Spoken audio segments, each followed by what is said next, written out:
विधानसभेसाठी सगळ्याच पक्षांनी तयारी सुरू केली आणि शरद पवारांनी जिल्हानिहाय विधानसभांचा अहवाल मागवलेला आहे।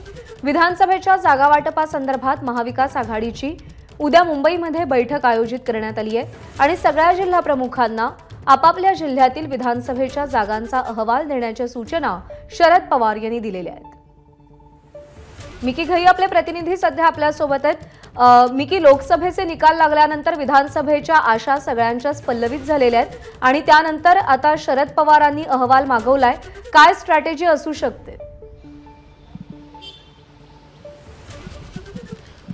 प्रज्ञा, अगदी ज्या पद्धतीने महाविकास आघाडीला संपूर्ण राज्यामध्ये लोकसभेला एक चांगलं यश मिळालेलं आहे, त्यानंतर आता सगळे पक्ष महाविकास आघाडीचे विधानसभेच्या तयारीला लागलेले आहेत आणि त्यासाठी शरद पवारांनी जे जिल्हा अध्यक्ष आहेत किंवा जिल्ह्यातील प्रमुख लोक आहेत त्यांना पूर्ण अहवाल सादर करायला सांगितलेला आहे। ज्या पद्धतीने त्यांना पुढे विधानसभा लढायची आहे यासाठी त्यांनी तातडीने मुंबईत उद्या एक बैठक देखील बोलवलेली आहे, कारण आपण किती जागा मागायचे या संदर्भात देखील त्या ठिकाणी तयारी होणार आहे। आत्ताच काही वेळापूर्वी साताऱ्यातील काही प्रमुख लोक या ठिकाणी पोहोचलेली होती, त्यामध्ये सरचिटणीस देखील होते। त्यांचं म्हणणं आहे की जवळपास सातारा जिल्ह्यात गेल्या 2019 साली आपण 8 पैकी 7 जागा लढवल्या होत्या, 7 जागा आपल्याला यश मिळालेलं होतं।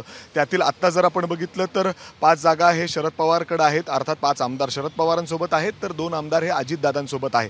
तर हे 7 जागा पुन्हा एकदा आपल्याला मिळावेत असं देखील त्यांनी अहवाल या ठिकाणी शरद पवारांना दिलेला आहे। अर्थात पश्चिम महाराष्ट्रात शरद पवारांनी कालच्या एका बैठकीमध्ये सुद्धा बोलून दाखवलेलं आहे की आमची ताकद आहे आणि इथं आम्ही विधानसभेसाठी जास्तीत जास्त जागा मागू।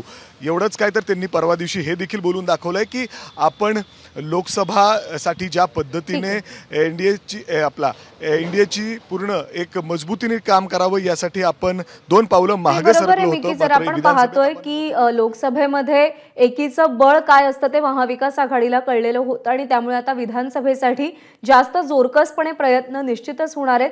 मिकी, अपडेट जाणून घेत राहू। सध्या धन्यवाद दिलेल्या माहितीसाठी। एबीपी माझा, उघडा डोळे बघा नीट।